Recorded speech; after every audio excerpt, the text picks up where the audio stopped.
फूलों का तारों का सबका कहना है, एक हज़ारों में मेरी बहना है।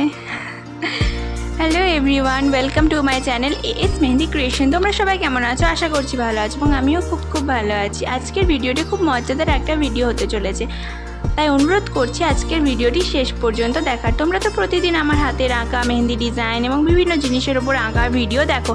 আজ তোমাদেরকে দেখাবো আমার বোনের আঁকা একটা ভিডিও এবং তোমরা দেখে জানাবে ভিডিওটি কেমন হয়েছে। যখন আমি কোনো ভিডিও বানাই আমার বোনও সবসময় বলে, দি ভাই প্লিজ আমার একটা ভিডিও বানিয়ে দে, আমার একটা ভিডিও বানিয়ে দে।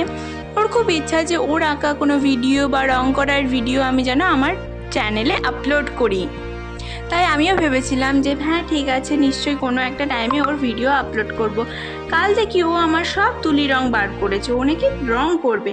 তাই যেমন ভাবা তেমন কাজ, আমিও ছোট্ট করে একটা ভিডিও বানিয়ে ফেললাম। প্রথমেই বলে রাখি, ও যে ছবিটা রং করছে সেটা আমি ওকে এঁকে দিয়েছি। প্লিজ এখানে কেউ জাজ করবেন না, কারণ আমি কোনো প্রফেশনাল আর্টিস্ট নই। যতটুকু জানি তার মধ্যেই একটু এঁকে দিয়েছি। প্রথমেই ও পদ্ম ফুলের ওপরে গোলাপি রং করে দিয়েছে এবং সাইডের কিছু পাপড়ি ডার্ক পিঙ্ক কালার করে দিয়েছে। তারপরে আপনারা হয়তো বলবেন যে নীল রং দিয়ে বর্ডার কেন করছে, কারণ আপনাদেরকে বলে রাখি সে সময় ওর কালো স্কেচ পেনটি হারিয়ে গিয়েছিল, অর্থাৎ খুঁজে পাওয়া যাচ্ছিল না। কিন্তু ভিডিওর শেষে আপনারা আবার দেখতে পাবেন ও রংটা খুঁজে পেয়ে গেছে, ওর ব্যাগেই ছিল।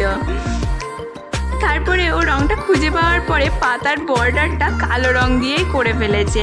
আমি ওকে বলেছিলাম যে পুরোটাই নীল করতে, কিন্তু না, ও ভেবেছে যখন কালো রংটা খুঁজে পেয়েছে ও কালো রংটা দিয়েই বর্ডারটা শেষ করবে।